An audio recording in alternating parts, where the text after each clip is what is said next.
Hello, and you're very welcome to Kicking Match. My name is Peter Cinnamon, and this is a podcast all about the Irish League. The NIFL Premiership finally made its long-awaited return from its summer sabbatical. Some teams more prepared than others. New rules mean we might have more Irish League bang for our buck this season thanks to all this extra added time. But the Glens needed every single one of those 100 minutes to snag their opening weekend win. Meanwhile, Lauren forgot they had to keep playing after 80 to do the same. We pick out all the big moments from Gameweek 1 of top flight football. We even take a look at the Championship this week before we preview all of this weekend's biggest games. So unpack that suitcase, press that shirt, as we're back to porridge now, my friends. We're off the side road, onto the motorway. The race for Gibbo is on. Yes, some big wagons, they haven't even got their engines started, but that doesn't matter. The black and white flag is down, and there was plenty of fireworks to keep us entertained. And here to hold my hand and reflect on all the Catherine wheels and sparklers that went down this weekend. It is a return for football writer and blogger Lewis Bennett. Hello, Lewis. How's things, Peter? I'm all good. I am delighted that we can look back and say, what an exciting, what a drama-filled weekend. Because, 1 year in the future, it's not going to be as much crack. But this weekend had so much crack. Loads of goals, the odd surprise along the way. But before we sink our teeth into all that, I just wanted to say a massive thank you for everybody that checked out last weekend's podcast. A record breaker in this podcast history. Huge week. I really appreciate it. If you're new to the podcast, thank you so much for giving it a go. If you're listening to me for the first time, you haven't checked out last weekend's podcast, go check that out. You can do it now, you can do it after, but there's going to be plenty of things that we talked about last week that we're going to want to cover. So thank you for doing that. If you haven't already, you can subscribe to the podcast on Spotify or whatever you fancy. But let's get into these games and let's go to the home of the champions. It was supposed to be plain sailing for them. Europe didn't work out, but they had some relegation fodder at home at an evening to deal with. And it looked like it was going to be a walk in the park. It was going to be a little dawdle. There was a goal back, but you know what? They were 3-1 up, they were 4-1 up, and they were coasting. Lauren should be sitting here, top of the table, most goals scored, biggest win. But football doesn't work out that way. Can I ask you this, Lewis? At what point, when you were looking through the scores, did you just decide, you know what, it's all over? I'm going to turn off the TV.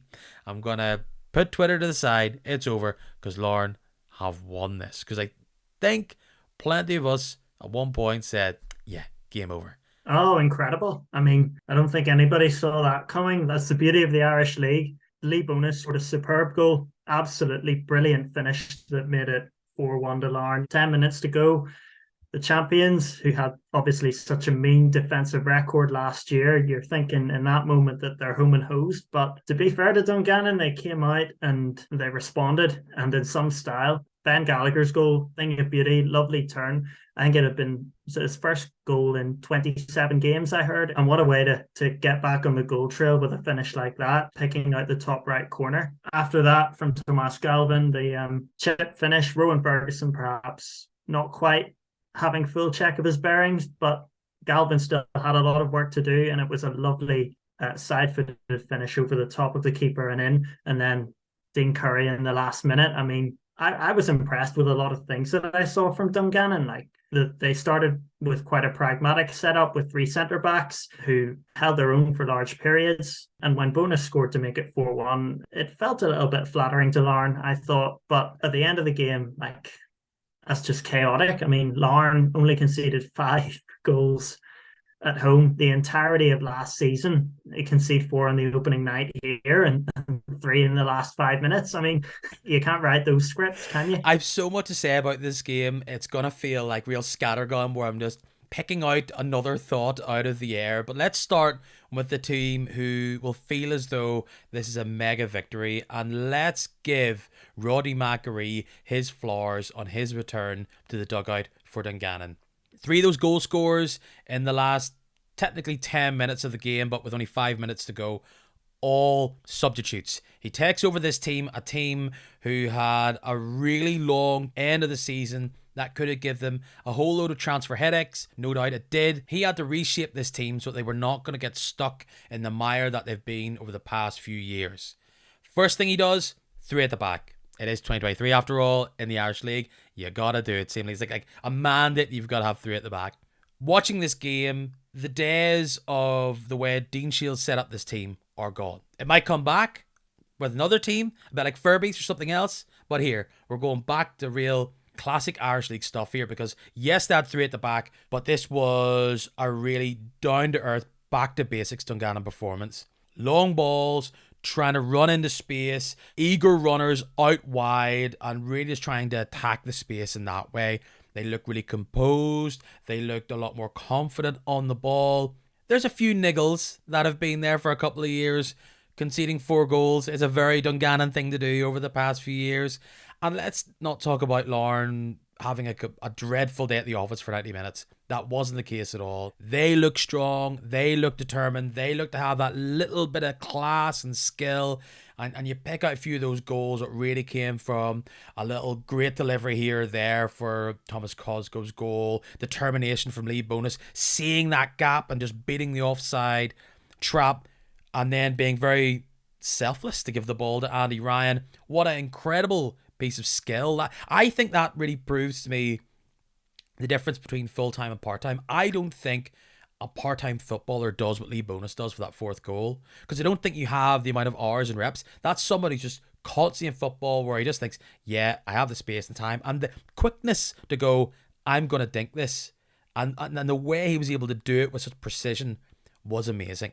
So well done, Larne, up until 85 minutes. But the real frustrating thing must be, if you're a Larne fan, is that not that you were outplayed, not that you were down to 10 men, you let it go. It's that in many ways the way they lost this game is simple mistakes that you can just avoid. And it's not the 1 goal or 2 goals.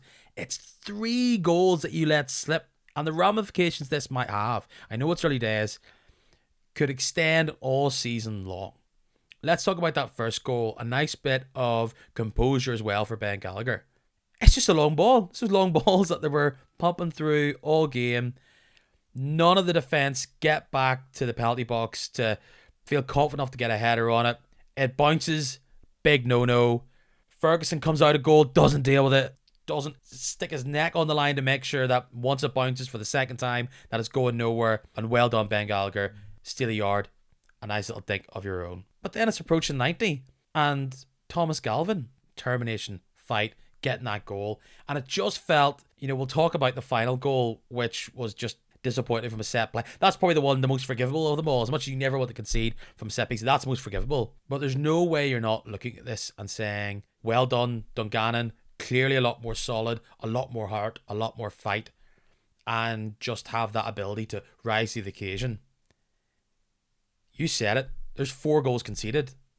That's like a 5th of all the goals, pretty much what they conceded last season, and almost all the goals that they conceded at home. Larne capitulated. Simple as that. And if they are to defend this title, that needs to be nipped in the bud now. Oh, definitely. I think Tiernan Lynch will be hoping that's his players getting it out of the system nice and early. To be in that position, I think for any team to be 4-1 up, 5 minutes on the clock, like your main objective should be, of course, seeing the result out. You're in a commanding position. It was uncharacteristic of Larne. I think that was the biggest shock about it. It was uncharacteristic, and a big reason why they won the title was that strengthening in defence and Rowan Ferguson keeping so many clean sheets, and seeing those sorts of goals that Larne will look at as avoidable goals that they conceded. It's obviously poor on their part, but then again, also coming back to Dungannon, is obviously Rodney McAree did impressive work in his half season in charge at Glentoran. They were in an awkward position when he took over, and he managed to get them into the European playoff and obviously beat Cliftonville in the final. And it seems like he has came back for a second stint and taken that experience on board and continued to ride the crest of a wave. I thought it was very clever from McAree. Certainly played his cards right. It's with the substitutes going out and playing attacking football, that sort of shift. I thought they managed that very well. full credit to Dungannon. That'll feel like a win to them, and it'll really boost their momentum, because obviously now they've got Linfield and Crusaders next. Doesn't get any easier. So I think to get even a point in the manner that they did, that'll really boost confidence in the camp. Those teams will not want to go against Dungannon now. That is how well I feel Dungannon looked by the end of this game. Well done, Macquarie. I think this shows as a managerial performance. I think this is as assured as you can look. Going back to Larne, this type of performance is something I really was concerned was going to happen. I thought there was going to be a draw in this game. I didn't expect it was going to be a 4-4, but this is kind of what I thought was going to happen, is that they take their foot off the gas. They're just not first to those balls. They let a ball bounce. There was a lot of lackadaisical marking, like particularly for that second goal for Dungannon. There's just no closing down there. I know you're 4-1 up, but I know that's going to be the first thing that Taylor Lynch is pointing to. And as well as that, there is still, for me, a big Sule hole that's in there. It's clear right now Sloan seems to be the one that's earmarked to fill that, and he gets a goal, but that is a big hole to fill. And then you also have injuries. Bolger was out at the back. There's still positives. Lee Bonus still looks brilliant. Andy Ryan still going for it. You've got plenty of reserves in attack. Going forward, this is weird because they conceded so few last year. Going forward for Larne, I'm actually not that concerned about, because you have these four main strikers. We'll see what Westendorf has to offer. It's perhaps just at the back, and can they sharpen themselves up again, even though man for man the talent is there. And big credit goes to Levi Ives. I thought he gives them definitely something different compared to Micheál Glynn. I thought he was very assured and just got rough and ready, got the tackles in. So at least it was only a point that they dropped down to, but that will feel sickening for Larne, and they've got a big game coming up. But we'll go from Monday back to Friday, and another surprise, at least from what I thought was going to go down early doors.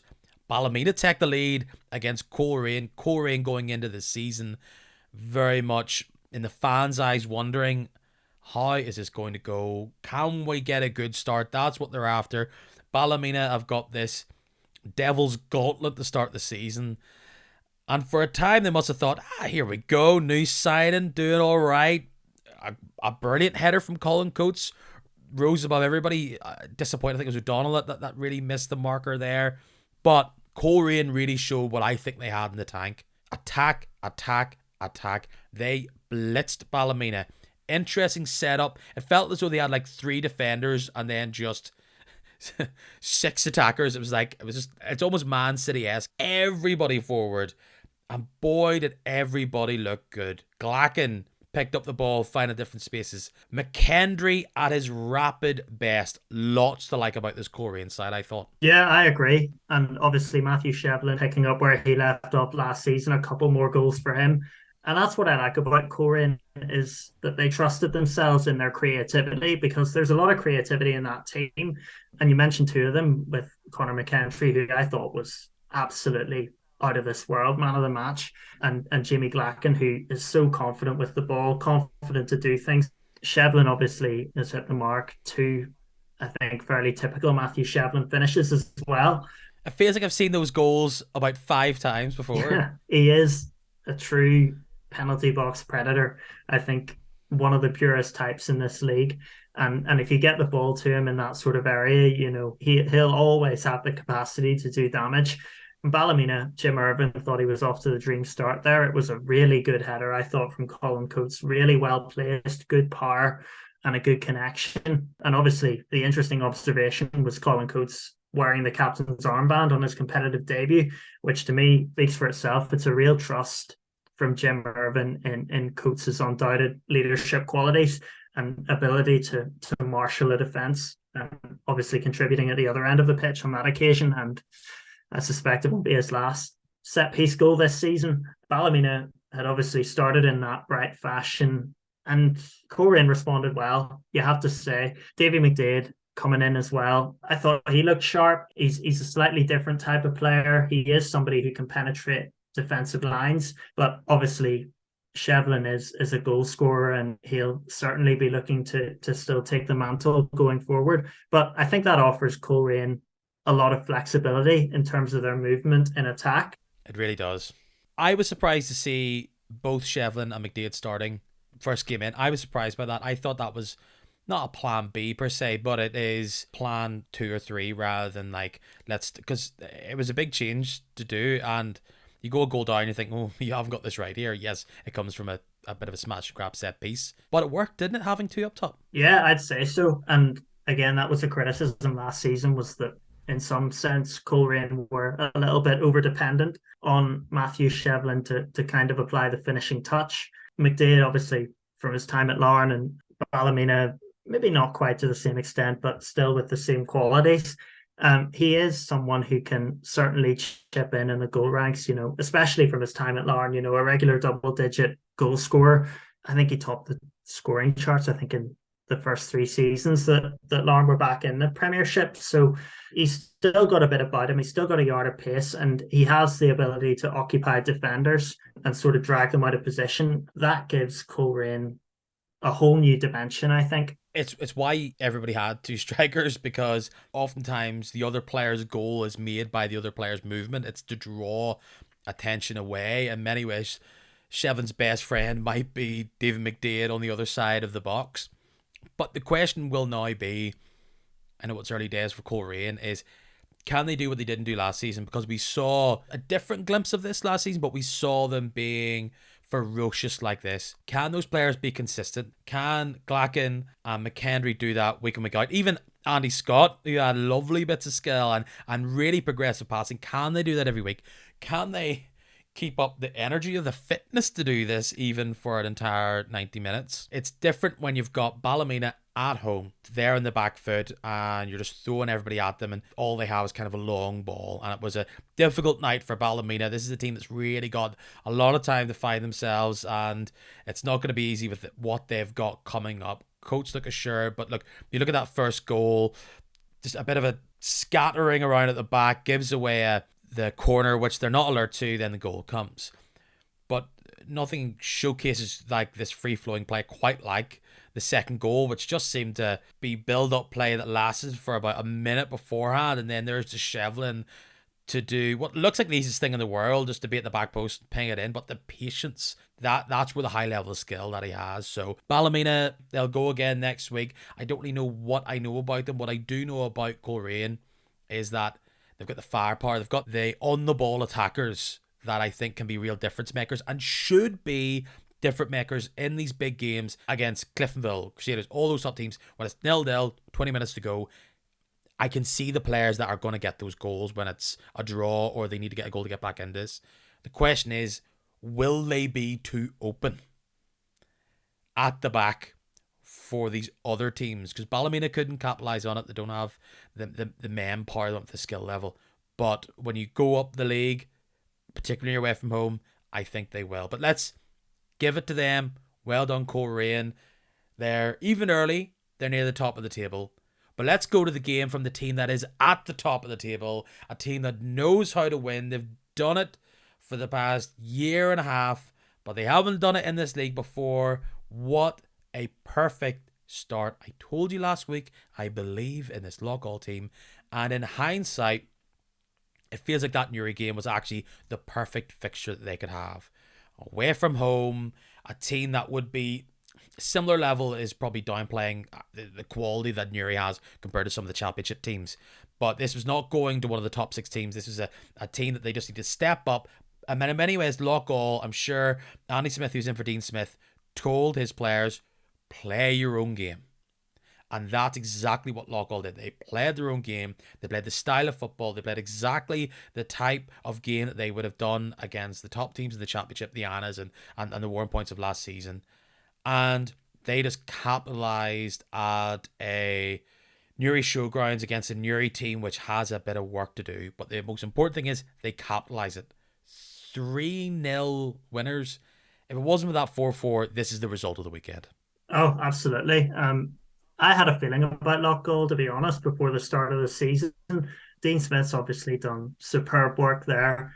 They won the league on the back of successive third place finishes in the championship, so they've been up there and thereabouts. What's impressed me perhaps most of all, is there doesn't seem to be a panic button there either. I mean, even coming up to the Premiership, they've trusted, I think, almost the entirety of their playing squad from last season. Obviously, it was one of the new boys, Keelan Loughran, or newish boys, who came on and obviously got a couple in the first half. The penalty from Nathaniel Ferris, who had been there for a good few years. They've not signed too many new players. They've trusted a lot of the players that they had last season, and it seems to have paid off for them early doors. Newry, obviously, it's Gary Boyle's first game in charge. Felt a bit like a baptism of fire. Obviously, Loughgall were 3-0 up inside 26 minutes, so they got off to a really fast start. Perhaps it was a little bit too quick for Newry to respond to on that occasion. And looking at Newry, it's still a good squad.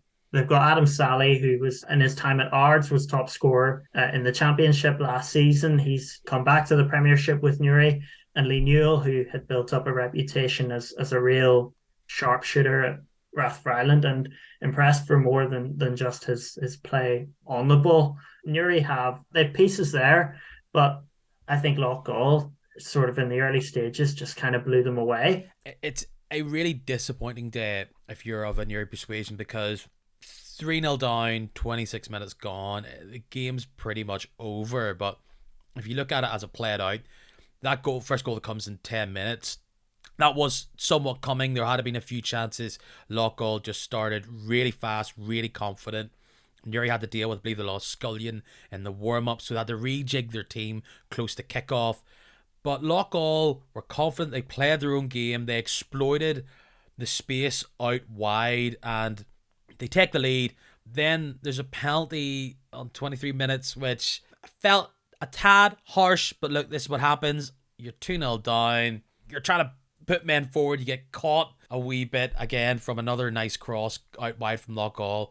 And that gives them such confidence. The rest of the game, Newry had their own patch where they were putting a bit more pressure, but it never felt slick. It never felt fluid in the same way that Loughgall had these wonderful patches of play where they're just threatening out wide, running at defenders.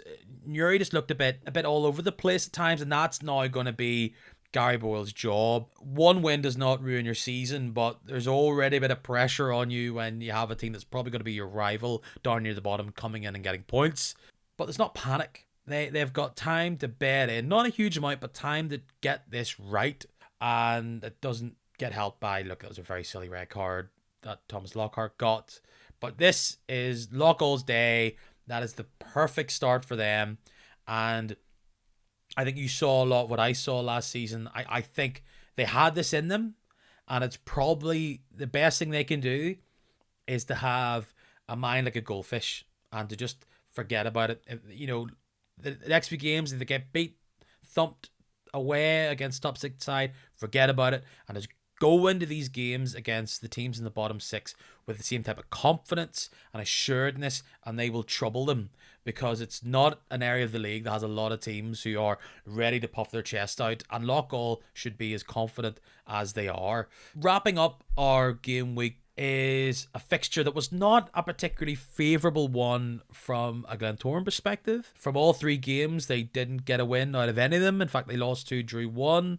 And for most of this game, it looked as though it was going to be the same old story. Just not being able to get into the higher gears. The time fades away. Glenavon do a bit of gamesmanship to run the clock down. And one of the big bits of news from this opening weekend is the rules that have really been spawned from the World Cup last winter, where any faffing, any tomfoolery is going to get added on. So we've got these big long stretches of injury time, and Glentoran needed every single minute of it. They huffed and they puffed. Glenavon had their own little times on goal, but it is early. But you feel as though this result, getting a winner in the way that they did, if there's going to be green, red and black ribbons, as they often say around this trophy at the end of the season, this game will have something to say about it. Get out of jail, free card for Glentoran. Huge result this early in the season, 1-0 away. Oh, absolutely. They grinded out in the end. And Glenavon, having picked up 7 out of 9 points against them last season, Warren Feeney putting that right very quickly in the first game, his first game in charge of Glentoran in the Premiership. And Jay Donnelly got it. It was late.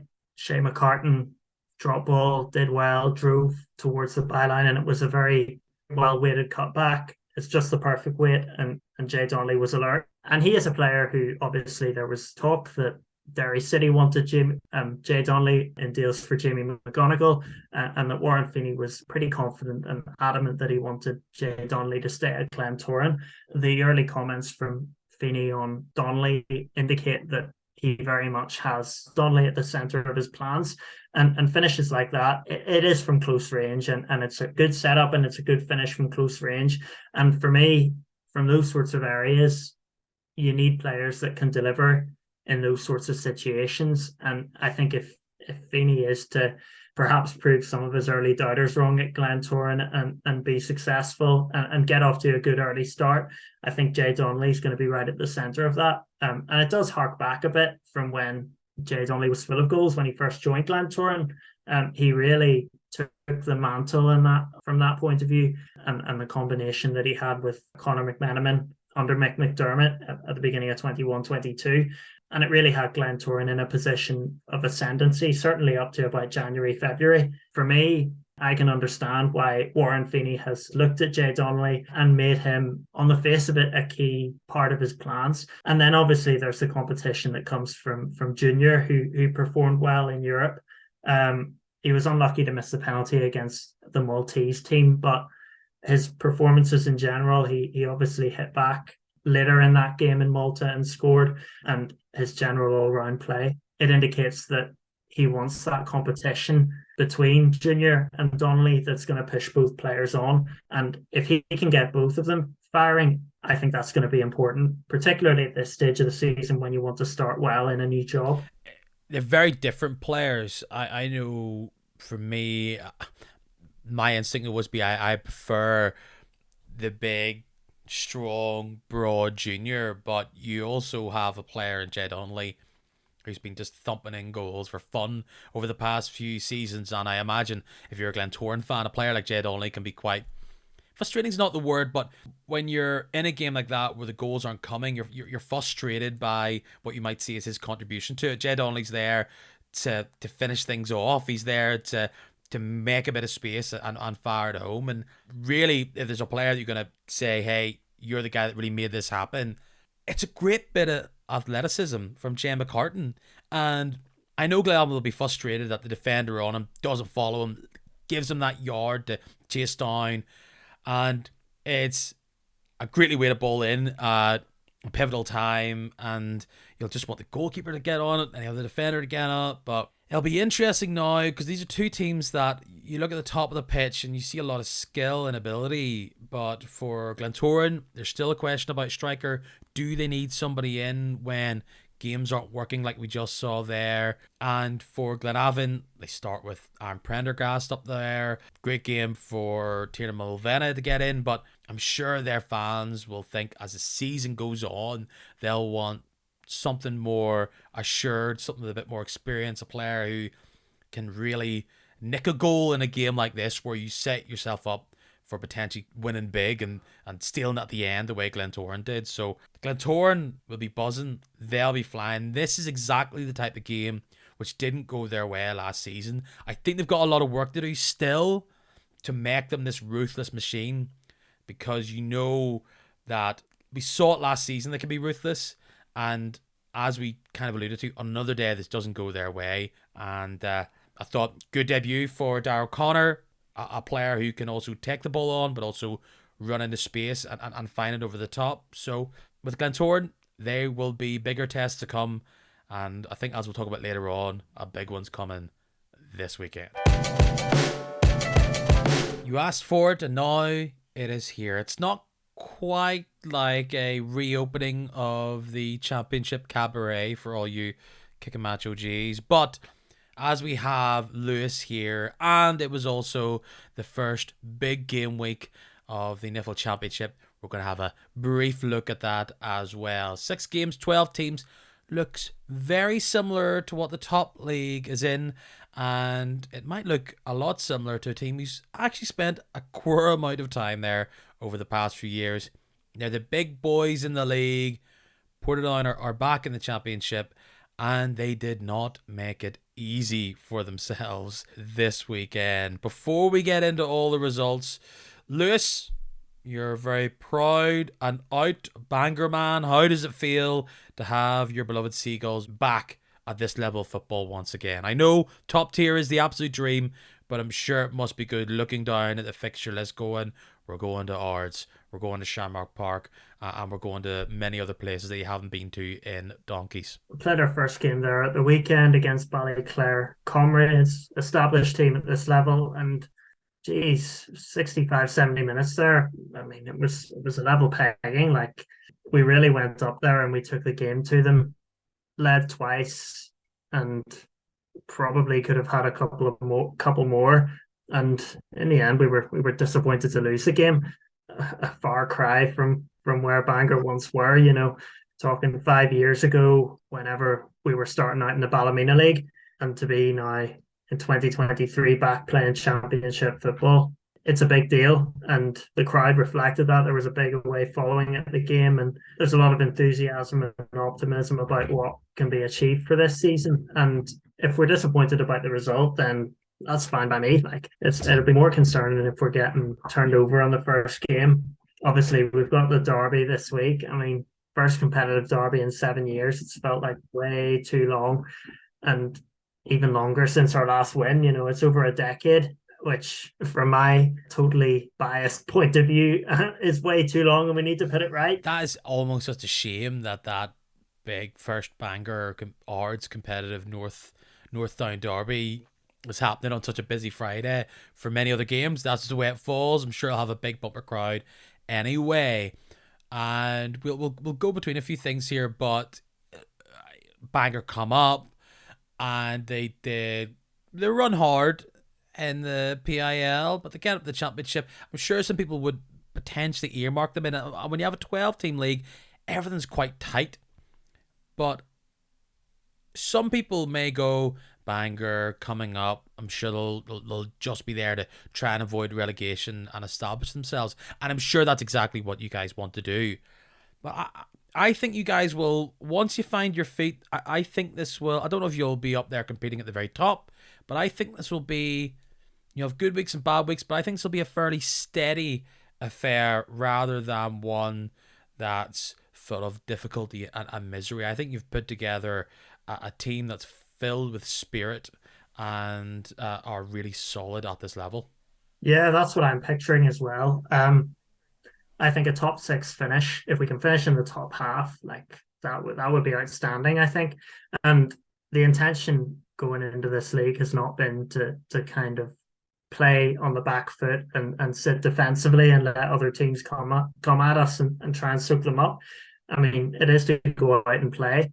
And that is the case with a lot of teams at this level. I think there's obviously different styles of play. There are a couple of teams that play a bit more grit and grind than others. It's that theme of consistency. It's being able to keep your levels up and not get flustered when the going gets tough. And another point that's worth making, I think, is down in the lower leagues. I mean, the PIL kicks off this week. They started off on cup competitions last week. So with that sort of trickle down in terms of the talent that's going down from the Premiership, I think that'll benefit in terms of creating the teams, the Championship and the PIL will get even better, in terms of the quality of players. I'm saying, obviously we're on point now down in the PIL.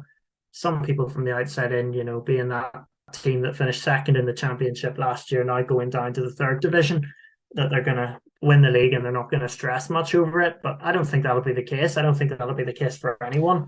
Bringing it back to old podcast favourites, Portadown. I know plenty of you guys are listeners of the podcast, and now is my time to give you a bit of shine. They do go into this season absolute runaway favourites. They have the squad that is, like, undeniably, I don't know their books, but has to be the biggest wage bill, has to be the team that has the most amount of Premiership quality players, a lot of experience, a lot of skill. I would argue that it's definitely in the top 12 teams in this country based on just the squad alone. Of course, Nell Curry's job is to try and knit these all together. And there was a potential banana skin in going all the way to Castleberg and starting off poorly. And they do go a goal down and then they're able to pull it back and there's drama at the end. But Paul McElroy, what a brilliant striker and player he is. You've got Eamon Fife, who was able to, show glimpses of what he has with Coleraine, showed exactly what he can do at this level with Dundela last season, exactly why Coleraine took a flyer on him. You have Alan O'Sullivan, who scored some really important goals from last season. He's back down there with them. They've got Ross Redmond, who was like the biggest assister for Ballymena last season down there. Keelan Coyle from Dungannon, who we talked about Lee Bonus picking the ball out from far, picking the net out from far away.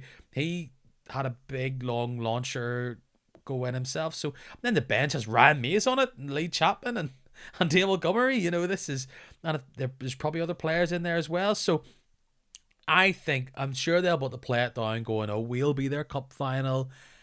But Portadown have to run away with this, or they have really messed up. The investment's there. Clearly, now Curry's been back. We're going to see Owen Bradley in that team as well. So they've decided that we're going to go for Iron Hogs and Cole. I just keep seeing more names pop up.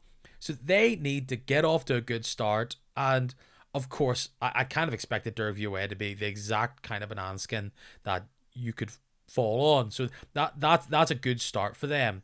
But if Portadown are the favourites, and I think if you're going to do it in tiers, I think Portadown are tier 1, and there might be like a gap, and then there's the third tier. But let's say it goes Portadown a tier on their own. Who are the teams that are going to make this difficult for the Ports, make this a season of stress and worry, which I'm sure Portadown fans are very much used to? Who should they be looking out for? Anna were great last season until they weren't.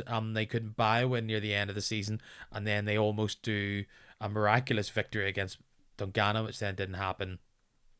Ours are a team who can score lots of goals, but as we even saw on Saturday, they can concede a lot of goals, and they have a couple of players people might know or see. They lose TJ Murray, they lose Adam Sally, but they've kept Damon Skinelli, who scored a load of goals. Jamal Dupree got a goal there. He was on with Carrick last season. And then they have George Tipton. James McLaughlin's moved there. Experience. So it's just going to be interesting in what comes up. Institute's going to find it difficult. But if I was to pick out their main rivals, it's probably got to be the Welders. Mainly because I think if you want to get out of this league, you're going to need to have goals. And from a player point of view, I think you can look at all the goals that were scored by Matthew Ferguson last season. Michael McClellan scored a bucket load over the past few years at this level. They add in Parkhouse, whatever you may think about him from his recent performances. At this level, he should be very difficult for championship defences. Johnny Fraser can cause trouble. And they started awfully last season. They were dreadful at the start of last season. They bring in McKee, and boy, did he steady the ship very, very well.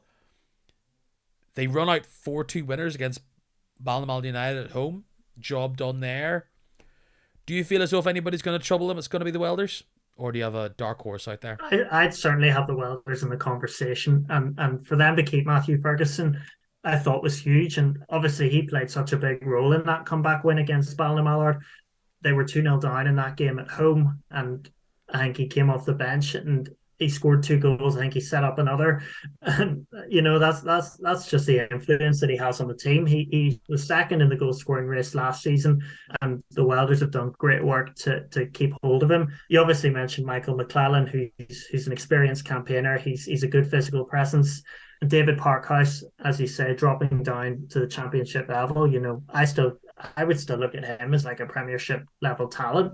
And they've good young players as well. They've Oshin Barr, Jimmy Glover had actually moved there from Bangor, and a couple of others. And as you say, Johnny Fraser, who kind of played in behind the two strikers for a fair bit last season and is really energetic, can pick a pass out. So yeah, the Welders. Johnny Fraser is a type of player at this level that's the rarity. Oh yeah, He's the type of player that's a rarity. He's composed, he's good on the ball, can pick out a pass, can have that bit of magic. Mercurial, that's why he's not up a division more, but he is not the type of player that you see. They're not dime a dozen at this level at all. oh absolutely. And that is the thing about the Welders is that on paper they have goals all over the pitch and they have creativity all over the pitch. So I'm not expecting them to have issues in goal scoring, and certainly on the evidence of their game against the Mallards, it certainly won't be. And other teams I look at, even Ballyclare, like their first season last year, their first full season under Stephen Small, and that's a good young team, Ballyclare, and they play good football and they're high energy. Anna, you'd expect to be there or thereabouts. You've got Ryan Swan, who's came in from Warrenpoint and had a goal scoring start. Lee Upton, who came back to the club, scored against the Duns. Declan Carville, obviously, also coming in from Newry.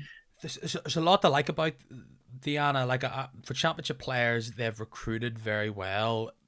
What looms over them, and what probably makes them the automatic number two favourites to me, is just how poorly they end last season. Look, that club's been able to hover near the top for 2 seasons now. They've been to 2 playoffs. Who's to say that they're not going to be the noisy neighbours of Portadown all season? Interesting stuff. Going down towards the bottom of the league, Institute struggled last season. I know they won of the opening weekend, but I don't think they'll have the same troubles. I think they're getting better. It looks to me it could be a class of 1 near the bottom. It's Knockbreda just trying to pull a rabbit out of a hat this season, after somewhat upsetting Ballymacash and holding them off in their own playoff last season. Do you give any hope for Knockbreda's safety this season? Well, we say this a lot about Knockbreda, is that they have a shelf life and yet they still somehow find a way to survive. So I don't think you can ever call anything too soon with them, because you look at some of their survival exploits, like last season they were unexpectedly handed a playoff and made the most of it. Season before, they finished in the playoff and won it. The lockdown season, I think it was 3 points that they were awarded after an eligibility dispute. There'll be a few of them this season, no doubt, but they got 3 points for one. I think it was against Loughgall that helped keep them up, that staved them off the drop. So they've tended to find a way, but also you could argue Anto Burns, who was a real talisman for Knockbreda last season, that's a big loss. Yes, absolutely. And he was really, really crucial, I thought, in the first leg of the Bluebell in the playoff. And he's now obviously joined Dundela. So that's a big void that Knockbreda are going to have to focus on filling. Ewan McCoubrey is another one of the young talents at the Welders, who I thought was also very impressive in the playoff. We say this about Knockbreda. It is a case of, can they find a way to survive? And yeah, it seems that they always have. So they'll be an interesting proposition, because in terms of their style of play, they are quite a fast-paced team. They've got a young team. They do like to keep the ball on the ground and try and cause problems with their movement. So they'll be an awkward proposition, I think, for teams. They can also leave themselves open, as is the case with a few teams at this level. So even other teams like that were at the bottom end last season, you talked about Portadown beating Derby.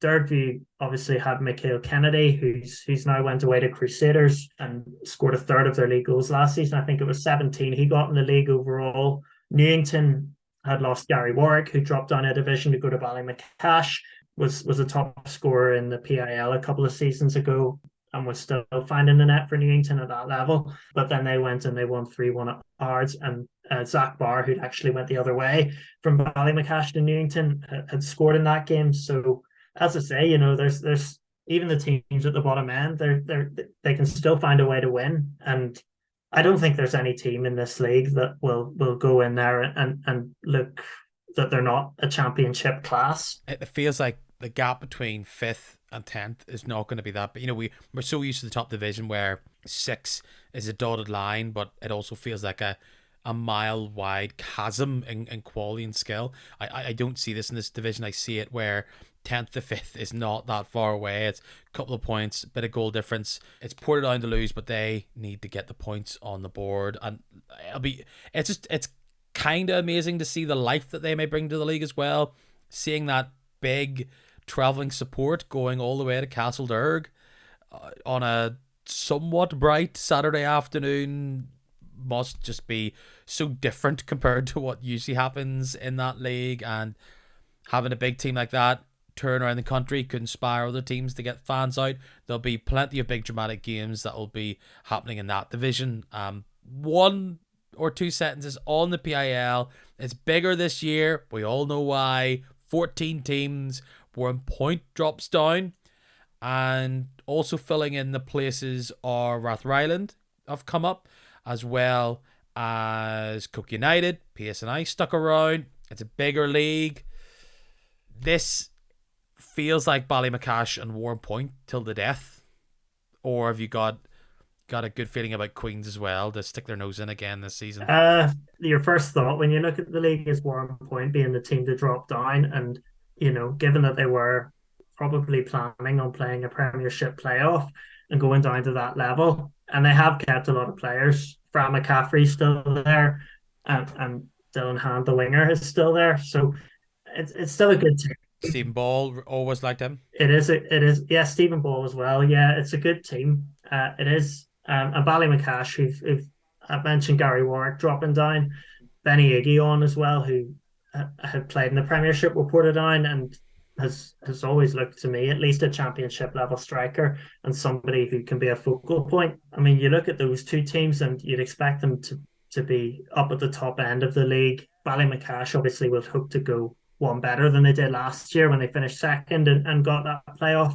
And Limavady as well, getting guys like Graham Crown, formerly of Coleraine, Ian Parkhill, who was nominated for Player of the Year last year with Moyola Park, and Joe McCready, who they got from Dungannon. I think they could be in the dark horse category. Paul Owens is building a strong squad there, and they'll be looking at a promotion hunt for next season, with a lot of youth in that team as well, a lot of energy as well. So they're a team that I possibly look at as a team that can challenge, and even Moyola as well. Like, I was chatting to a couple of people at Moyola, and they're sort of taking a slightly different approach from this season with Ian Parkhill, who was a real talisman for them, having departed the club. So they've taken a slightly different approach and got a couple of new players in that can suit the manager's style. And to add to that, they'll also be playing up at Coleraine on an Astro surface while work goes on at Mill Meadow and Castle Dawson. So it'll be interesting to see how they do. But certainly the PIL is quite an unpredictable league, and I think it is one that is getting stronger. For Warrenpoint coming down, I don't think it'll be a formality for them. I have them down as favourites probably, but you've got to work for every point that you get at that level. And the new boys, obviously, Rathryland and Cook United, and how they perform coming into the Irish League. Rathryland being the first amateur league team to come up since Newington a decade ago. So how they perform from that level, and if they can have the same success, even if Lee Newell has departed. A lot of intrigue at that level for sure. So before we look ahead to this weekend's fixtures, look, you know me, I make a lot of mistakes in this podcast, and I hold my hands up. We all remember Ballymena Gate from last season, and I've had plenty of people who completely disagreed with some of my thoughts from last week.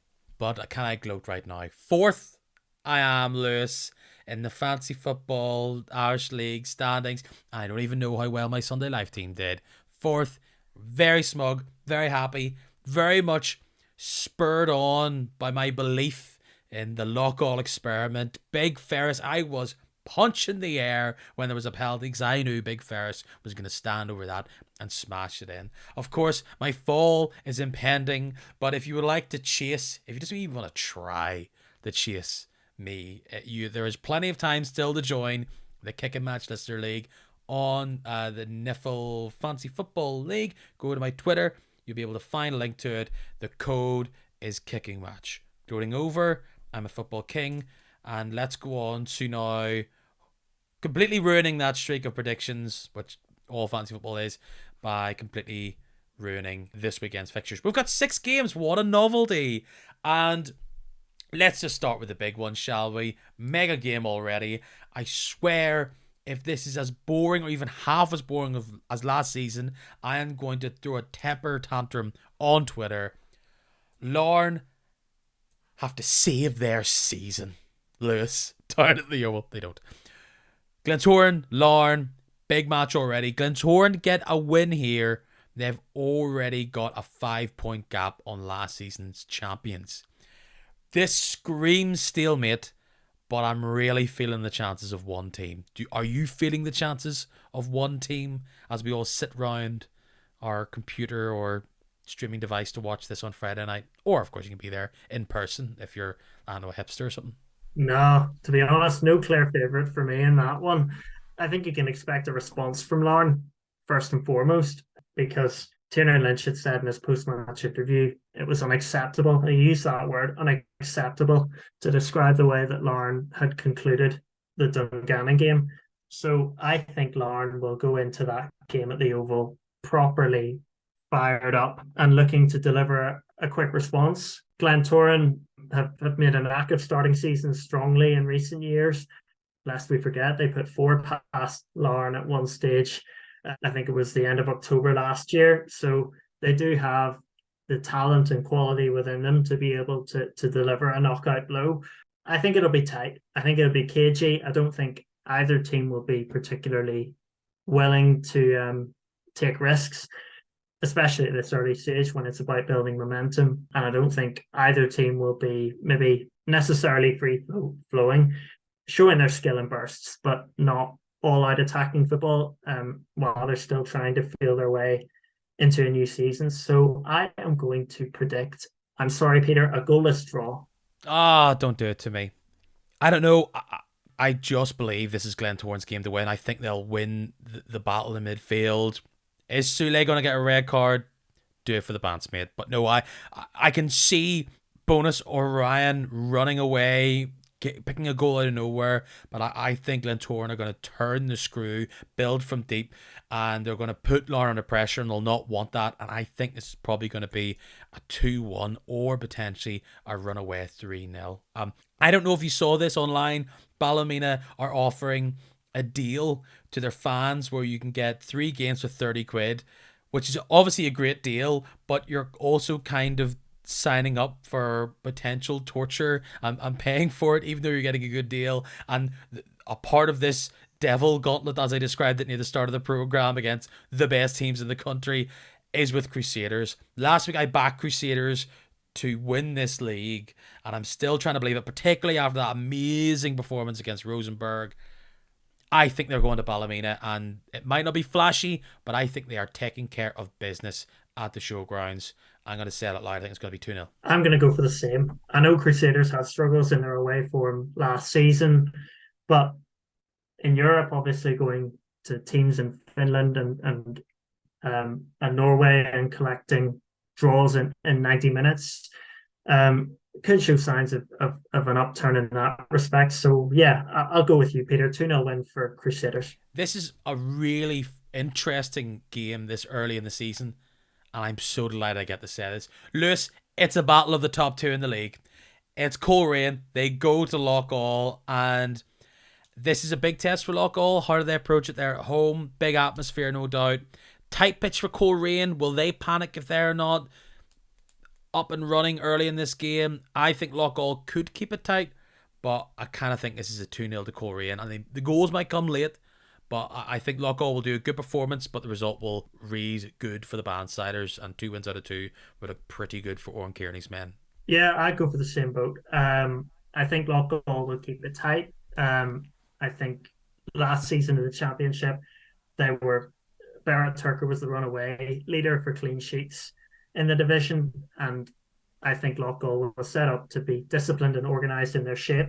But then, of course, Coleraine with a player like Shevlin who can pick out a goal from even the smallest scraps in the penalty area, provided that he has the service. I just think he'll find a way. So I'm going for I'm going 2-1. I think Loughgall will nick a goal, but Coleraine win. I can see it. I can see it. Carrick Rangers host Newry, their first game of the season. I mean, Carrick have just been like thumping the goals in this pre-season. I know it doesn't always mean a lot, but they have just been scoring for fun. They scored for fun against Banbridge last weekend, keeping themselves on their toes. Newry go into this game trying to put the pieces together, trying to get their season rocking and rolling, and I just don't think it's going to happen here. I think Carrick are going to be fit. I think they're going to be organised, and I think they're going to run away with this. A lot of people are jumping on the Newry or relegation fought already. I don't believe that, but I do think this is going to be potentially upwards of 3-0 Carrick. I think they'll boss this. Yeah, Carrick have obviously done great work. Stuart King is still in charge after a very good season last year, and they've added the likes of Andy Mitchell and on a permanent deal, and Albert Watson and Danny Purkis to their ranks. So again, they're pursuing that sort of full-time Irish League market players that are perhaps available from those top clubs, who can perform for them at this level. And yes, I would fancy Carrick as favourites. Again, I think Newry will be wanting to give a response. So I'm going to go 2-0 Carrick. Cliftonville host their first game of the season. They have not had a great summer, it's fair to say. I do like Ben Wilson in that attack. How are they going to go without Ives? In come Glenavon. This feels as though it should be a Cliftonville win. I think Glenavon are going to make it difficult for Cliftonville at home. Do you agree? Yes, I agree. Glenavon, obviously, with that great record, tending to produce their best up against the big six teams. But I just have a feeling about Cliftonville, and Ben Wilson has had a strong start in pre-season. So I'm going to go for him to get a couple of goals and a 2-1 win for Cliftonville and Jim Magilton's first game in charge. I'm going to go for 2-2. I think this could be very, very, very open. Dungannon host Linfield. I think they are going to be confident. Linfield have been at 6 and 7s all pre-season at the back. Dungannon know what their attack's going to be. Balls over the top. Can they deal with it? It would be a massive shock for the Swifts to get anything from this game. And I think, despite Linfield's woes at the back, I've been impressed by what they can do up front. And I think they may huff and they may puff, but I think they'll get the goals. 2-1 Linfield here. I think it could be tighter than usual, but Linfield just seem to have a way of, against Dungannon, their record against them is very good. And obviously, with a guy like Matthew Fitzpatrick, who's coming into competitive action for them in the league, having signed from Glenavon, I think he'll be keen to make a big impression. So I am going to go for 3-1 Linfield, Matthew Fitzpatrick to score a couple. Fantastic. It has been a delight to have you on, Lewis. Thank you everybody that's tuned in. Obviously, go online to find out bits and pieces about this pod. But if you like the things that Lewis was chatting, he's a writer, he's big on Twitter. Where can they enjoy your musings 24/7, 5 days a week on the website formerly known as Twitter? So you can follow me at Bennett Lewis 75. That's my Twitter handle. And you can also check out my blog, which is www.footballchatters.co.uk. And finally, I asked 2 other guys last week to predict who they think are going to be champions. They still believe Larne. After seeing Larne, seeing Glentoran over the first weekend and a couple of the European performances, do you have a horse you would like to publicly back in this race for Gibbo? It's tight, isn't it? I'll go Linfield. I'll be boring. Go for Linfield. I think that'd be a surprise. It was pretty much split in the poll last week. Thank you for voted last week on the poll. There'll be a new poll which we'll talk about on next week's podcast. We will be back next week, but it's split. A lot of people split between the big teams. Maybe not so much Cliftonville and Coleraine, but it has got an interesting season ahead. I think that's what's in store for us all. But Lewis, thank you very much. Until next time, enjoy Clannyboy Park and all the other places that you will go this season. I look forward to chatting to you soon, but until then, I fondled you. Pleasure, Peter. Thank you.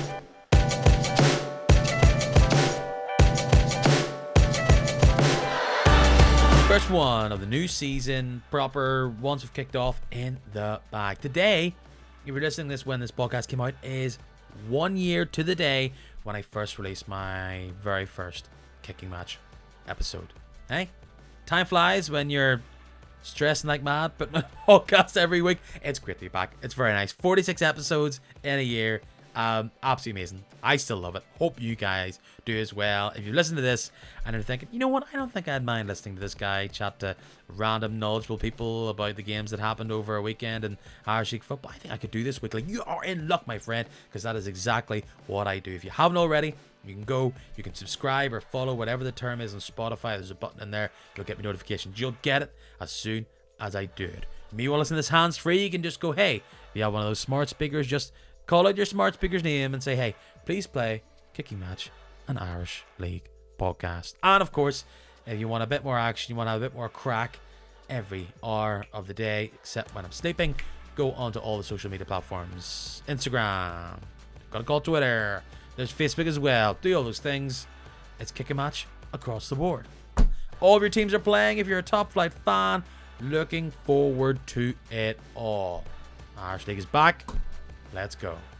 Enjoy your football. See you next week.